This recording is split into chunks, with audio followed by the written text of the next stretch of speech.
Waalaikumsalam. Silakan duduk, Mbak. Dengan Mbak siapa? Dengan Mbak Emma. Oh, Mbak Emma yang WA tadi ya? Iya. Jadi Mbak Emma tahu bahasanya ada saya di sini dari mana? Saya cari-cari di internet sih, Bu. Oh, dari internet. Oh, ya.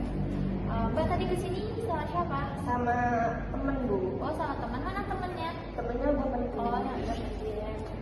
Jadi di sini karena Mbak sudah tahu bahwa saya melakukan konseling, jadi saya akan mengulas sedikit ya, Mbak. Jadi kita ini akan melakukan konseling selama 15 menit ya. Jadi Mbak Emma itu harus menceritakan segala permasalahan Mbak Emma secara detail dan terperinci agar saya bisa memberi solusi dengan tepat. Mbak Emma jangan khawatir apabila cerita Mbak Emma itu bakal tersebar keluar. Ini cukup kita yang tahu ya, Mbak. Coba Mbak Emma ceritakan apa permasalahan Mbak Emma. Saya merasa tidak baik, Bu, karena saya tuh selalu beda-bedakan gitu, Bu, dengan orang tua saya sama adik saya, Bu. Kayak apa-apa selalu adik saya, terus aku tuh di nomor 2 kan gitu, Bu. Gimana ya, Bu? Mbak, itu berapa bersaudara? Saya tuh 3 bersaudara, Bu, tapi saya tuh kembar. Oh, kembar. Ya, jadi tuh saya kalau di rumah kalau ada makanan itu pasti yang diutamain adik saya, Bu. Kalau saya tuh di nomor 2-in gitu. Contohnya seperti apa, Mbak? Ya kayak makan gitu, Bu, pasti yang dipanggil duluan Eni. Terus kayak mau kemana-mana pasti yang diajak Eni gitu, Bu.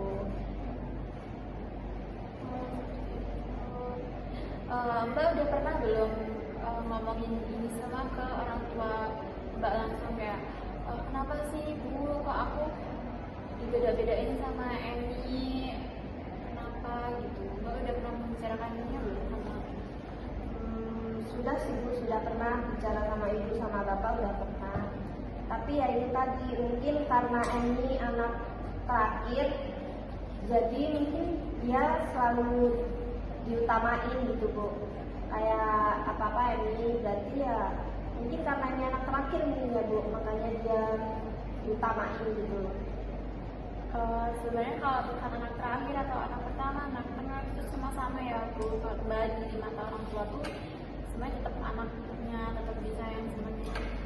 Mungkin waktu ibu Mbak mau ngasih makanan, posisinya yang di dalam rumah itu ada yang di dalam rumah yang bersama ibu tuh Mbak kan, Mbak Eminya sedang di kamar atau gimana ya?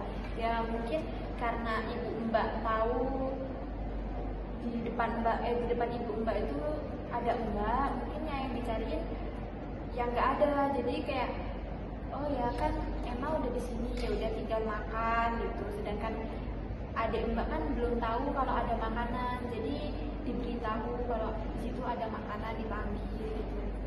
Mbak sendiri udah pernah membicarakan ini belum sama si kembaran Mbak? Udah pernah sih, Bu, sering banget malah setiap hari. Tapi Emi selalu bilang ya mungkin Mbak Emma ya itu tadi yang dibilang Ibu, aku udah ada di situ makanya yang dicariin aku gitu.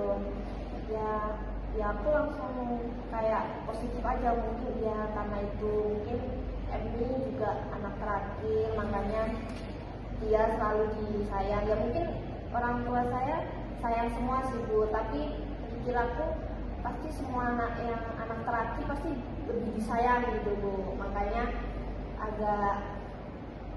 agak beda gitu. Tapi ya Mbak, bisa jadi ibu Mbak tuh melakukan hal yang sama terhadap kembaran Mbak. Waktu Mbak nggak ada di sekitar ibu Mbak, tapi yang di sekitar ibu Mbak tuh ada saudara kembar Mbak, Emi. Siapa tahu ibu Mbak tuh juga mencari Mbak ke Emi gitu, Mbak. Mbak udah pernah tanya kayak gitu belum? Udah sih, Bu, tapi adik saya juga bilang ya pernah gitu, tapi ya cuma jarang gitu, Bu, jarang nanya-nanyain gitu. Ya mungkin ya itu tadi lah Bu, mungkin aku kurang ngeh mungkin Bu, Iya. makanya kayak gitu mungkin. Ibu Mbak mungkin bisa jadi Ibu Mbak tuh merasa bahwa diri Mbak tuh sudah dewasa, beda dengan adik Mbak. Kayak Mbak tuh udah bisa melakukan hal semuanya tuh sendiri, kayak dianggap orang tua Mbak tuh udah dewasa dibanding adik Mbak belum dewasa. Jadi ya mungkin orang tua Mbak menganggap seperti itu.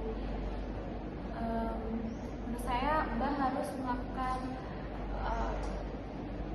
curhat ya, kayak curhat-curhat sama orang tua gitu, supaya orang tua Mbak tahu isi hati Mbak tahu pikiran orang tua Mbak. Mungkin diantara kalian tuh cuma miskomunikasi aja sih menurut saya. Ini apa lagi Mbak? Mungkin udah sih Bu, udah merasa lega yang tadi aku sampaikan. Oke, karena waktunya juga udah mau selesai. Gimana perasaannya? Perasaanku udah lega, mungkin aku lebih ke positif aja gitu ya Bu, nggak pikir yang aneh-aneh pada ibu sama bapak aku. Jadi karena perasaan Mbak udah lega, jadi kedepannya Mbak ingin melakukan apa sama orang tua Mbak? Mungkin aku mau ngobrol bareng sama orang tuaku sama adik aku juga, mungkin bisa ngobrol gitu. Jadi karena ini juga udah mau habis dan Mbak juga sudah paham, dan apabila yang Mbak lakukan itu belum manjur dan masih ada unek-unek dalam hati Mbak Emma bisa WA saya ya, kan udah ada WA. Nanti kalau misalkan Mbak Emma belum, yang saya bilang tadi, Mbak Emma belum merasakan hal yang Mbak inginkan, Mbak bisa datang ke sini dan membuat janji kepada saya lagi ya Mbak ya. Oke, karena udah mau hujan juga, sini hati-hati ya Mbak ya. Ya Bu, makasih ya Bu. Makasih ya Mbak. 727. Audio Jungle.